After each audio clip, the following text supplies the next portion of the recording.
This is episode 11 of the Impactus podcast.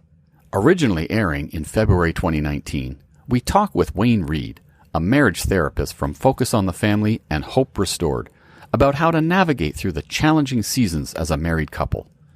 Wayne talks about the three main root causes that are at the heart of most conflicts and how to approach and overcome these challenges that all married couples face. So let's go to our Impactus podcast with Wayne Reed. We are at the beginning of February, and we're going to be having a conversation today about marital struggles, which is a great time for our annual public service announcement for all men listening to this. If you want to avoid marital struggles, you have exactly 2 weeks to make sure that you do something nice for your wife. I can't promise that Valentine's Day is going to stop marital struggles, because marital struggles are so much more than that. I know. I just got off the phone. But you're not going to help yourself. No. Yeah, well, that's the point. Valentine's Day is a lose-lose. It is. It is. If I give flowers on April 2nd, April 14th, whatever, I am a hero because I gave flowers for no reason. I give flowers on Valentine's Day, I'm like at nothing. That's right. They're not worth anything. Because you have to, even though they're more expensive on Valentine's. Actually, I get in trouble because I married Mennonite, and she's like, why did you spend so much money on these? What a waste of money. So then you have a whole other marital struggle. Yeah, then we're in trouble. I'm in trouble for that. So Valentine's Day, yeah. It's the coming up with creative things. It's the card that's blank inside and writing something nice inside. Skit Guys did a great comedy skit on that once about writing something beautiful inside. Coming up with different creative things, even going out for supper on the 14th. Man, the only good thing about going out for supper on the 14th is I get supper. And I didn't have to cook it. But you go any other time, it's like, yay, that's great. But, Valentine's Day, what a hard day. Man, there's your encouragement. And then if you don't do anything, it's a hard day. Yeah, you're right. It's a lose-lose. But if you can find something that's heartfelt, like write something handwritten in a card, even with a single rose, that goes a long way. So true. Although I know other guys that they have to do the whole thing or they're in trouble. That's right. So today on the podcast, we are going to be talking about marital struggles. And I know that this is one of those things that all kinds of couples go through. I think every couple goes through struggles to some degree. So if you're listening to the podcast today and you're going, I don't have any marital struggles, you're lying. So just get past the line. Not yet. Right. Get past the lying stage. Stop being so self-delusional and, recognize that you do have marital struggles to some degree or another. And I also know that there are some people who are listening to the podcast who right now maybe is a really heavy time in your marriage and you are well aware that you're experiencing marital struggles. And that's why I really think this podcast is for everyone who is married. This can be an interview that will give some clarifying answers to some struggles that you're going through, as well as some hope for you in your marriage. And today, we are really excited to be able to have with us from Focus on the Family Canada, Wayne Reed. And Wayne is going to just talk a little bit about some of the ministry work that they're doing at Focus on the Family. And some of the things that he's learned from many, many years of working with couples about how to work your way through struggles you're experiencing in your marriage. So let's go to that interview with Wayne right now. Oh, Wayne, I want to welcome you to the Promise Keepers Canada podcast. It's great to have you on with us today. Well, it's great to be with you. Thank you for the privilege. All right. Before we get started, people are going to hear an accent in your voice, and I can see you. You and I have had a conversation already, but for our listeners who don't know you, where is the accent from? The accent is from South Africa. Aha. Yeah. So you lived in South Africa, and now you're freezing in Canada.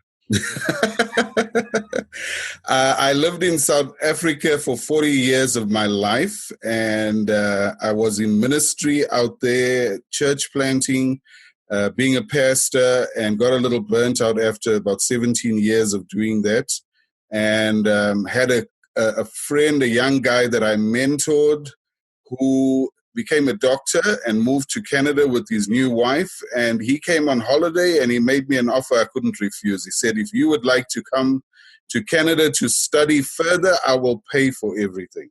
Wow.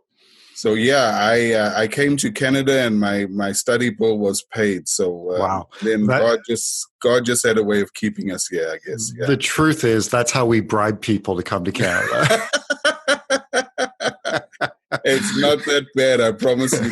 Canada is an amazing country. It is an amazing country. I totally agree. And I know that we are blessed to have you as part of building God's kingdom here in the country. We're going to talk a little bit more about the ministry work that you're doing a little bit later on in the podcast. But right now, I want to spend some time just having a conversation about marriages and especially struggles that we have in marriages. And we're going to talk, because this is a podcast geared for men, we're going to talk about how men should respond appropriately to marriage struggles. Right. I want to start with this question. It seems to me that when we talk about marriage struggles, there's kind of this broad range that we could be talking about when it comes to marriage struggles. Are there different layers of struggles in marriage, or are all struggles created equal in a marriage? I guess common sense would say there are layers, right? Because little irritants are not as bad as major blowouts, like somebody having an affair or cheating on you. But, in my experience, I find that the little irritants can be deal breakers as well. It just depends how a couple respond or an individual responds to the little irritants. Whenever people get married, immediately they're faced with this challenge of living in close quarters with another human being, and nothing can be hidden for too long. And so you've got to deal with these differences. This person doesn't think like me. This person doesn't behave like me. They don't squeeze the toothpaste the same way I do, etc. And those things can become points of growth. You can discuss them and work through them. You can get some help to work through them. And wow, yeah, we're on the road to working together, and we're learning how to navigate and grow out of these differences. For other couples, this becomes a long-standing point of contention. And they kind of skirt around them, or they bring them up whenever there's a conflict in order to hurt the other person. So, they could just become chronic issues that just are ongoing for years and years and years. And in fact, the entire lifespan of the relationship. And then for other couples, it quickly becomes a point where, you know what, that's a deal breaker for me. Yeah. I can't take that you are so untidy and that you, that you wouldn't pick up your underwear when you step out of it, So that can become a deal breaker. But Kirk, I would say there's more going on than what's actually on the surface there. Yeah, that leads to a marriage ending. There's much more going on, but we're just speaking about the problems in general. So let's leave it at that for now. I remember early on in our marriage, and my wife called me back into the bathroom one day after I had finished shaving, and she said, "You don't love me." And I'm like, "What do you mean I don't love you?" And she said, "Look at that sink." I'm like, "What do you mean, look at that sink?" And she says, "Look at all the hair sitting in that sink. You didn't wash out the sink." And I could not figure out, for the life of me, I couldn't figure out what the big deal was. But for her, it was huge. And so the symptom is just the hair in the sink, but there's a much deeper issue that says you don't love me. Now that's a major thing. It is the marriage, right? Yeah, absolutely, absolutely. Right. So let's talk about, in your experience, what are some of the most common struggles that people will have in marriage? I don't think it's just about hair in a sink. What are some of the biggest struggles that you've seen in marriages? Yeah, well, I know that our Christian literature, if you look back at all of the literature that's been written in the past 100 years, they cover many different issues. I think some of the stuff that we use to prepare couples, we speak about personality differences. We speak about trouble with the in-laws. We speak about finances. We speak about sexual intimacy and romance. We speak about how we spend our time and communication and conflict resolution, and all of these different topics need to be dealt with. But in the work that I'm doing with Focus on the Family and Hope Restored, there are three major issues that seem to come up over and over and over again. And this goes back to a program that's been running for almost 20 years now. And these are the three issues, I would say, Kirk. Communication, conflict resolution, and a loss of connection or intimacy in the relationship. Those are the three issues that time and time again, when we boil down the symptoms and we look at what the root causes are, that's what couples are looking for when they come to us. Can you teach me how to communicate? Can you teach me how to resolve conflict and not make it become a major issue for us, that we can navigate through this and grow through it? And can you help me to reconnect with my spouse? I feel like we are roommates at the moment. Yeah. So when I think about that, I think about just some of the differences between men and women. And I know that in my world, my experiences would say that there are some things that men view as a struggle that a woman wouldn't necessarily say that's a struggle, and vice versa. You know, things that the wife would say, this is a real struggle for me or for us, but the man might not see it as a struggle. Is there a difference between what women tend to view as struggles versus what men tend to view as struggles? Our experience is telling us no, that it's really, really dangerous to stereotype men and women. They both face the same challenges. They may express their frustration with that challenge differently. They may even view the challenge differently. But no, there is no difference between the sexes or the genders about what the struggle is, you know, and what the struggle brings to them. It makes them feel very, very much the same. They just express it differently. Okay. So if they express it differently, let's talk a little bit about that. What are some of the typical responses couples will have to difficulties in their marriage? That's a very good question. You know, we're finding that most marriages end in those first 5 to 7 years, if they are going to end. And so the typical response when a couple faces challenge is to try harder, is to adjust, to work at it. Maybe if I remain quiet when the other person is raging. Maybe if I just picked up after myself, you know, maybe if I just listen to what they say. So they try something first, and sometimes it works. Sometimes that resolves the issue. The problem is you have now set yourself on a course where you have to keep doing the adjusting. So you keep on adjusting, and then when it doesn't work, Kirk, a frustration begins to build inside of the person. And that frustration can lead to despondency, like I'm despondent with my marriage. And that despondency can lead to discouragement. So by year 5 or so, there's this total, I'm feeling dismal, I'm feeling hopeless. I've tried everything. This is what couples are going to say. I've tried everything to adjust to this person. There is no hope for us. So typically people try harder, but that leads to the problem not being solved in chronic situations. And then the person begins to internalize the failure of the relationship. And it usually leads to despondency, discouragement, sometimes depression. And then the next thing is I need to exit this marriage because either there's something wrong with me, I should never have gotten married, or there's something wrong with my spouse. Maybe I picked a defective one. I could have got a better one than this. And Hollywood kind of tells us that there's that one person out there for you that you need to find, which is a total myth. Okay, so this is kind of a sidebar question that just kind of came to my mind as you were answering.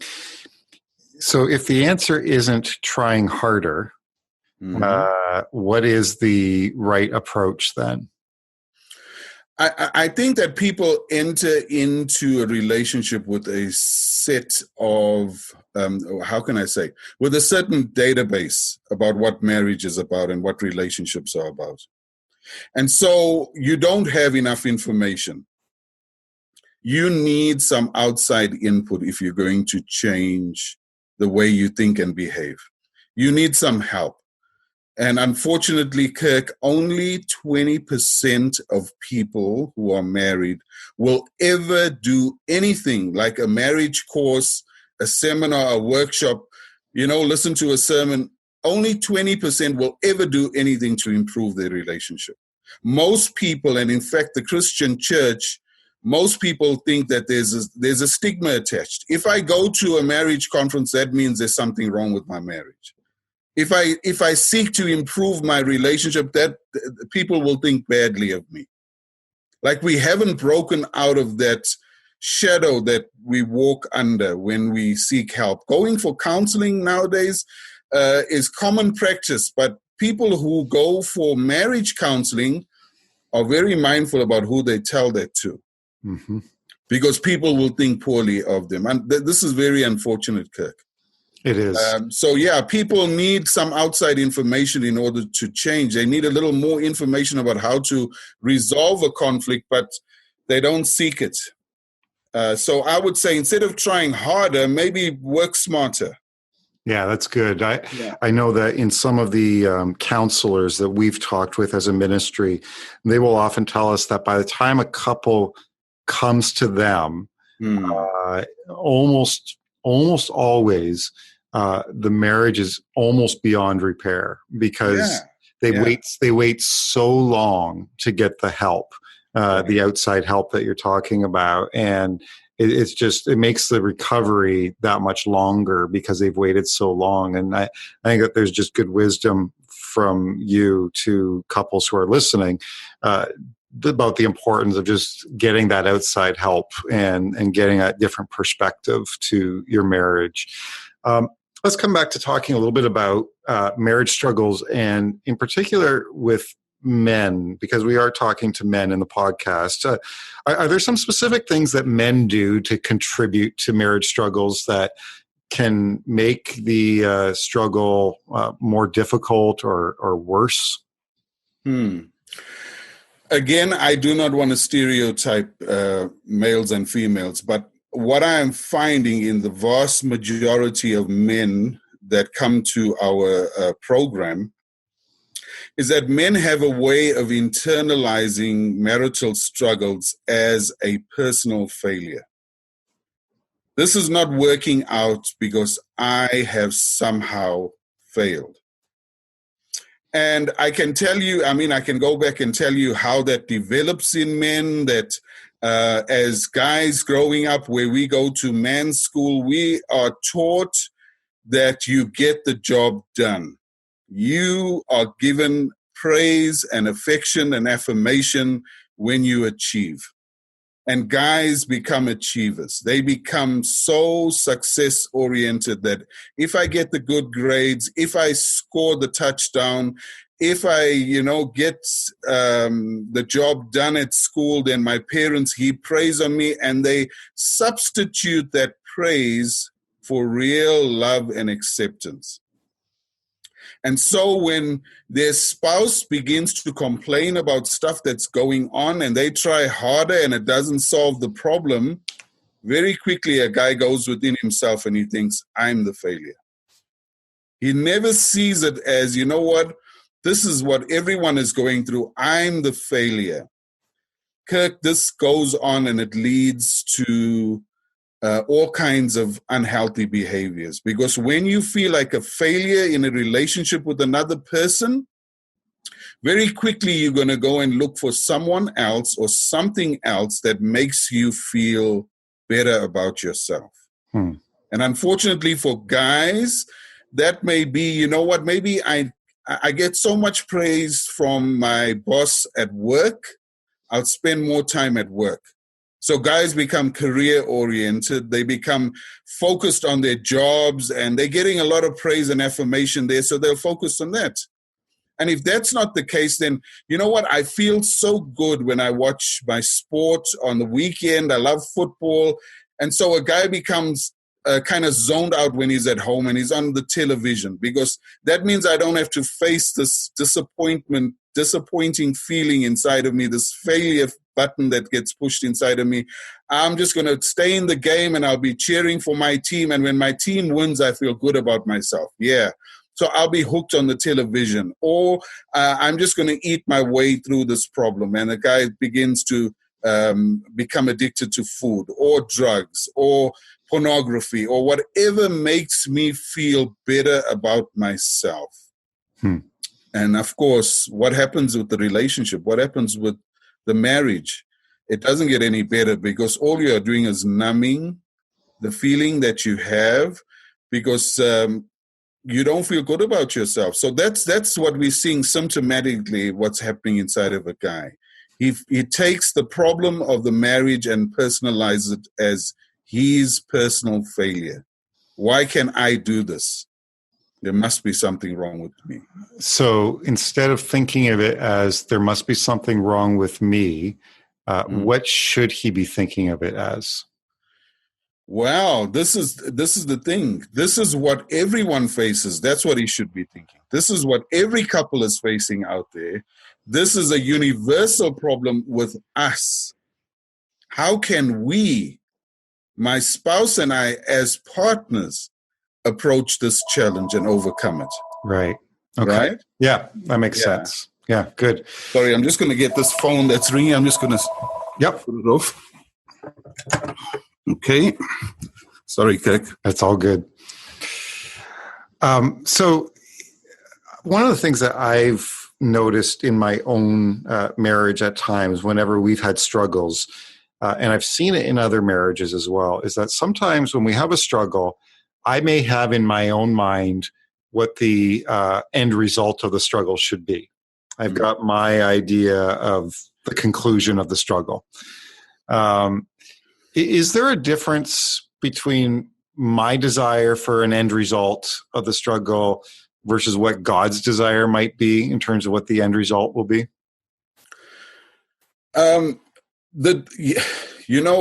We go about it differently about how we're going to solve the problem, but the end result is pretty much the same for men and women when we boil it down, right?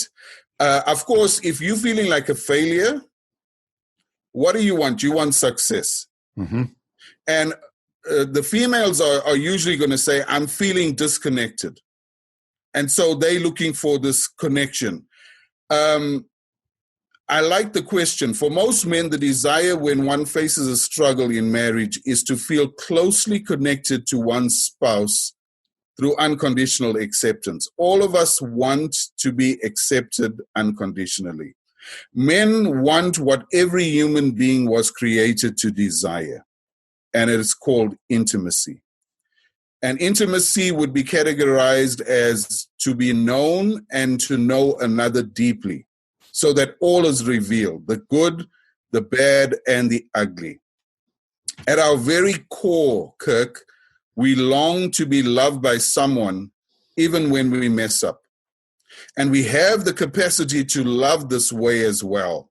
When a marriage is characterized by this mutual love and acceptance of each other with the brokenness, it is most fulfilling. Mm-hmm. And to share a personal story, I grew up in a home where my dad was a welder, a shipbuilder. He went out and worked very hard, but when he came home, he was totally switched off. He was just behind his newspaper or watching television. He did not speak to us much. He did not interact with us on the weekends. He never asked us how we were doing. He was just totally switched off. And there's reasons for this, but I won't get into that for now. This did a number on me, Kirk, because I remember begging my dad as the youngest kid in the home, Dad, would you take us here? Dad, can we go and watch a soccer game? Can we go to the beach? And he would just not answer. And I would be on the floor crying, begging, and he would just not answer. His friends would come around and he'd go with his friends, but he would not spend time with us. And I believe for the longest time that there was something wrong with me. You see, when you face pain as a kid, Satan writes on your heart a lie. And the lie was this: I'm not lovable. So I believe this. And of course, being bullied at school or being teased at school and growing up with the general problems that teenagers face, like it confirms that lie that I'm not lovable.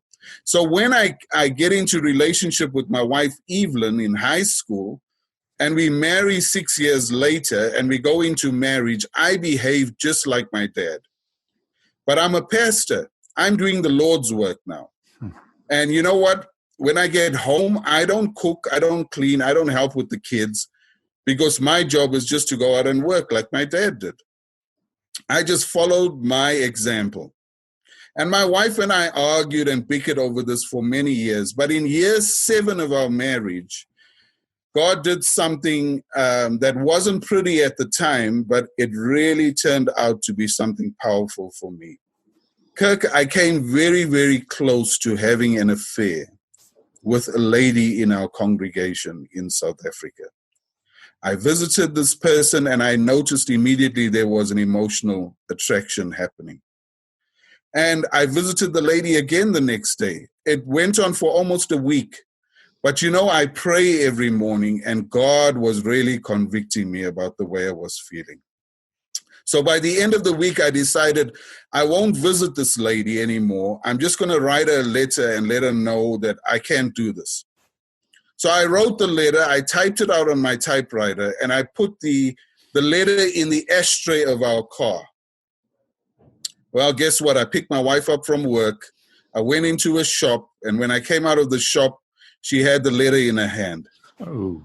And she was steaming. And long story short, we went home that night, and I really believed that I had messed up big time and my marriage was over because she had caught me in the act. Well, Evelyn was mad for a couple of days. She didn't interact with me for a few days. She was working as a nurse at the time, and she just didn't talk to me. But after about 3 days, she came back from work and she was back to herself. She cooked, she cleaned, she even had sex with me, Kirk. And that did a number on me. Why is she being so nice to me? So the following morning, I got down on my knees like I normally do, and I spoke to God. And I asked him that question. Why is Evelyn being so nice to me? And this is what the Lord said to me in my heart. She loves you. And this is a big thing for somebody who believes he's unlovable. That lie of Satan went up in smoke in a minute. Wow, and that felt good. Here I am, I've messed up in the most major way, and Evelyn is accepting me. Wow. Immediately, when she got home from work that day, I wanted to know, so how can I help more with the kids? And how can I help more with the cooking? And you know, you wanted to go to the fitness center and I wouldn't allow you because I was so insecure. Come on, let me take you and sign you up at the fitness center. God turned my heart around by her unconditional love. That's what people are longing for in their marriages. And when you get that from another human being, it blows your mind. And we get it every day from God. We know that. So that's my story. I think that's what the desire is that, man, I know I mess up, but can I trust my spouse to love me when I do? That is such a great story. And I really appreciate you sharing that, because I think that there's so many people who are listening who can really resonate and relate to that. You know, one of the things, so I've been working in men's ministry for almost 25 years. And when I first started out in men's ministry, I had so many men who would come up and talk to me about how they knew they could identify that their marriage was falling apart. They didn't understand why, and they ended up learning that they were creating some of the problems in their marriage for the first time. They didn't realize that they were creating some of the problems. But in recent years, the script has almost flipped. And what I mean by that is this. I've had so many men who've come up to me and said, Kirk, I know that I'm not a perfect person, and I know that I've made a lot of mistakes in my marriage. But I'm trying to be a good husband. I'm trying to pursue my wife. I'm trying to honor her and love her and do all of those things. But it doesn't feel like she's responding. It doesn't feel like she's participating in the marriage in the same way as what I'm trying to participate in. And, I just think about this reality that it's one thing for us to go, I know there's struggles that happen in marriage because I took an action and I created the struggle in the marriage. Right. But then I think there are also struggles that sometimes happen. It's not all the time, not every struggle, but some struggles in marriage are caused by my wife's actions, and she created the struggles. And I say that just because, well, marriage is the union of two imperfect, broken people. And so both of us are going to contribute to creating the struggles in a marriage. How do you think, what could a man do to respond to struggles in a marriage that feel like they've been caused by his wife? Good question. Jesus lets us know how to treat people that are the cause of their own issues. And I don't see any different when I read my Bible. I don't see any difference in the way that he treated the woman caught in adultery from the way he treated Peter, who denies him, from the way he may have treated a person who had leprosy. He treated them all the same, with grace, with humility. I think my experience with Evelyn has taught me that today I need grace. Tomorrow I may be the one that needs to give grace. Because while that was one mess up in my relationship, there have been many others by myself and by Evelyn. And that's what a marriage is going to test. How gracious can I be with my spouse? I want to just say a quick thank you to Wayne for just the incredible insight that he's given to us and some great thoughts to equip us in our marriages and anything that we might be struggling with in our marriage. I know that towards the end of the interview there, we had a little bit of technical difficulty that we had to cut off. So I wanted to make sure we take a moment just to promote the work that Wayne and Focus on the Family Canada are doing. If you are in a relationship, in a marriage where you're really struggling and you need some extra help, or you know someone who is, Focus on the Family has launched a brand new marriage initiative called Hope Restored. It's marriage intensives where you can go to one of their camps that they have, and they've got beautiful places where couples can go and receive some great, not just teaching, but counseling and healing to be able to help them in their marriage. So if you would just simply go to your website or go to the internet, go to hoperestoredcanada.ca. That's hoperestoredcanada.ca. That's where you can go and get more information on the ministry work that Wayne and the team at Focus on the Family Canada are doing right now. So I want to urge you all to go and check that out. And again, just thank you to Focus for just the great insight for today's podcast. Thanks for listening to the Impactus podcast. To learn more about living a life of purpose and godly impact, check out impactus.org.